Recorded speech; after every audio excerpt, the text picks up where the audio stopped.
Hi, my name is Mark Stallard. Welcome to Little Green Man. Over the past few weeks, there's been lots of talk about cuts to Winnipeg Transit. That's the bus service here in Winnipeg. Mayor Brian Bowman had announced cuts to, wait for it, 59 bus routes would be cut, which would go along with 120 jobs that would disappear. That would go along with those routes. Fortunately, things have actually changed since that announcement. That the City Council had met, realised that this would actually be absolutely and completely devastating to working people in Winnipeg, and decided to roll those back. They're not going to do those particular cuts. The provincial government actually had set up an agreement with the City of Winnipeg, and the idea was that with the Winnipeg Transit, any costs that are not covered by ticket sales would then be split 50-50 by the province. So the Winnipeg City would pay for half, province would pay for the other, and that's been the standing agreement. However, this rather disgusting omnibus bill, Bill 36, which I posted on just about a month ago, had in there, which I'd missed, some financial changes. I was focused on other areas when I did my video. This financial changes were that rather than being fiscally responsible and itemising here all the things that we're allocating to the various municipalities, we're just going to give you a lump sum, big lump sum. So that actually ended with a $10 million shortfall. That certainly was what the City of Winnipeg are claiming. Now, on another side too, that this had only just passed just a matter of weeks ago, and there was no phase-out plan. Suddenly, here you go, you got a bill for $10 million, good luck, we're not going to help you out. And so, as a result, there's no consideration by the provincial government of how this is going to affect Winnipeg or anybody. There was no consideration at all. And there's a little clue in what Brian Bowman had said. At the beginning of November, he said, "Something has to give in order for the city to balance its budget in the face of transit funding shortfall." Now, the clue in there is balance the budget. That's the problem. The problem isn't that they can't raise enough money to cover it. It's that they have to balance the budget. It means they can't take on more debt. They really very difficult for them to make any changes to cut the service on this particular one, as I've already demonstrated, the massive public outcry. And so there, he does have a way of increasing funding. We'll talk about that a little bit towards the end. So this is really the downside. I've got a link to a series, which should be coming up soon if it hasn't come up already. I've got a series of 7 videos that I've done on the balance the budget, breaking it down on how balancing the budget only exists to destroy what working people need. So check it out. I won't spoil the punchline too long. So my second part is released currently. I'll get the third part released over the next few days, and I'll be releasing them over a couple of weeks or so. So by the new year, you should have all of those videos available. Now, the Progressive Conservatives want to blame everybody but themselves. It wasn't us. We didn't make any real cuts. It's all because Mayor Bowman and the City of Winnipeg just don't know how to manage their money properly. Okay, and here's an excerpt from an article in the Metro News.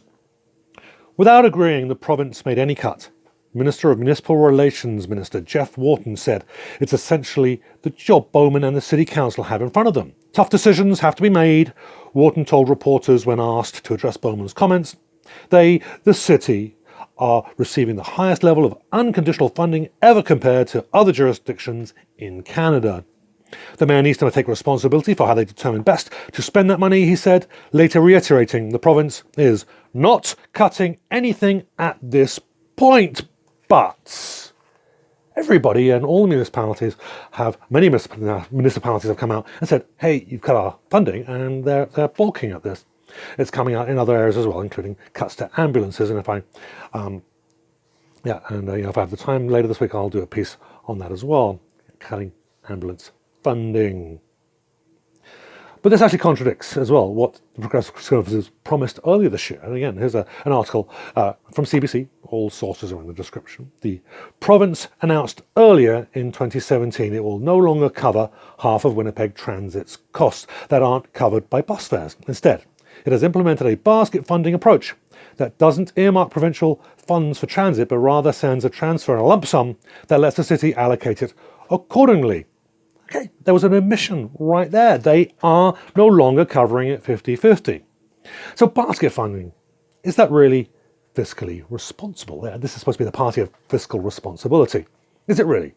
Well, there's a hope, I think. And more than anything, there's a hope that the provincial government can hide the cuts in a big lump sum, because you can't identify specifically, here are the numbers on the spreadsheet that show where it's been cut. Rather, lump it all together, no one is going to notice. So that means a lack of transparency. That is something that has quite, I think this last year at the very least, has characterised this government as doing everything it can to cut out any form of legislation that would hold them accountable, that would show what they're doing, in any sort of transparency. Lacking transparency, doing things in secret, trying to hide it from the working people, from the voters.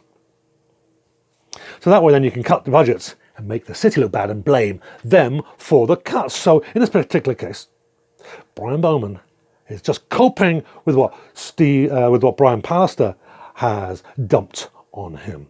The routes now are not going to be cut. The jobs are safe for the most part, as far as I'm aware. There will still be, what was originally planned as well, was a 25-cent increase. So it goes from $2.70 for a ride to $2.95. It's about just under 10%, which will still hurt people who are minimum wage that rely on buses to get to work and back. But it really is going to be a big, significant 10% raise in their travel expenses. It's going to be a big deal. But now let's just take that as it is. So where is Brian Bowman going to raise the money? Well, what he's going to do is he's going to raise downtown parking by $1.50. Doesn't sound like too much. But what that means is if you go to a park on the street and there's a spot where you have a meter, it says $1 parking for 1 hour, $1 for 1 hour, then that will now become $2.50 to park. And if you look at somewhere that is currently at $2 an hour to park, it's going to be $3.50 to park.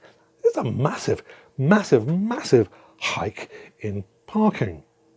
Now, I don't work downtown, but I do go downtown on the weekends sometimes, and sometimes during the week as well. There might be a reason to go down there. I used to like frequenting the King's Head.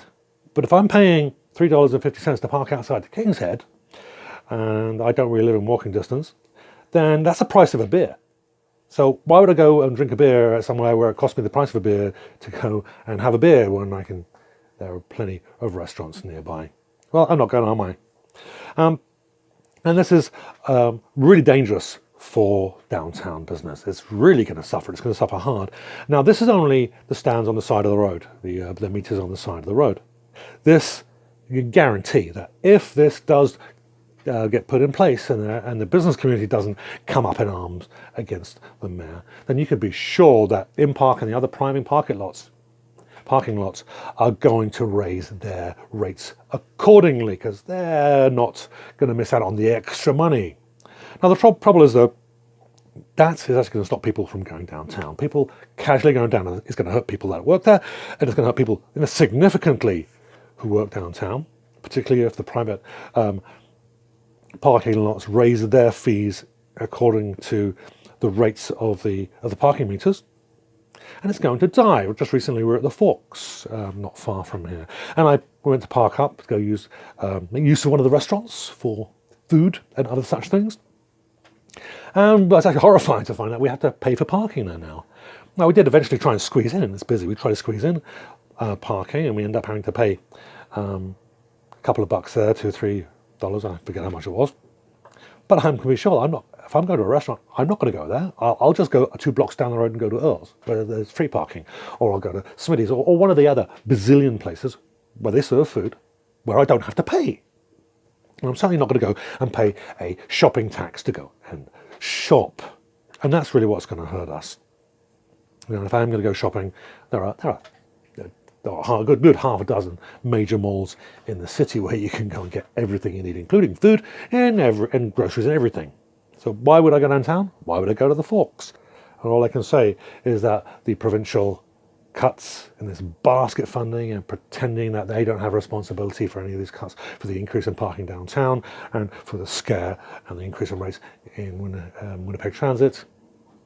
Well, I guess best wishes from Brian Pallister, who wishes that Winnipeg downtown would rest in peace. Little Green Man. This is the back door to the Manitoba Legislature. Now, if you hit the subscribe button now, hit the notification bell, then you won't be surprised when they try to stick something up your back door.